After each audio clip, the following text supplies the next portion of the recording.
Hello everyone, welcome back again. So we're going to take the cover off this car on Sunday night, which was always the plan, but given the amount of guesses we've had come in and the amount of conversation that's generated, I thought I'll give you another clue or two just to work with until Sunday night comes around, which is about 48 hours away from now. There's been a lot of story sharing and conversation about this car or the potential car, which is really cool. And Lachlan Locke commented on our Facebook page, which I think sums it up perfectly. And he said, "You don't realise how iconic the 2000s liveries were on V8 Supercars until you try and guess which one is under a cover, and you're hoping it's about 50 different cars." I reckon that sums it up really well, and that's why I thought we'll throw some more clues out there and really test your knowledge. Okay, so the new clues. So we've covered off in previous videos that it's a project blueprint car. It was built new in 2003 onwards, and we gave a time guide of up to 2010.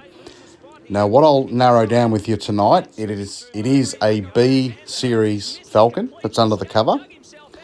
Its racing life in the main game and Super 2, or Dunlop Fujitsu series as it was known, was between 2003 and 2007. Now, it is a race-winning car in both the main game and the second series, so Super 2, Fujitsu, Dunlop series. So there is a lot of history and success there. Now, one other point I'll say is one of the race wins that this car had was under controversial circumstances, and the car in general was surrounded by a bit of controversy from time to time. One other point I'll throw in just for bonus points, I guess you'd say, is this car has been driven during V8 Supercar competition by 3 separate V8 Supercar champions.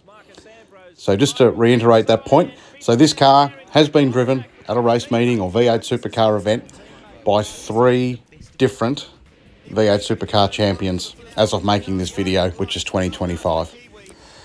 So I hope that gives you something else to think about. I really appreciate everyone's input and thoughts on this. It's been a really fun trip down memory lane, and I hope you're enjoying the journey as we go along, as we certainly are. So thanks again for your support. Have a good weekend, and I'll speak with you again on Sunday night.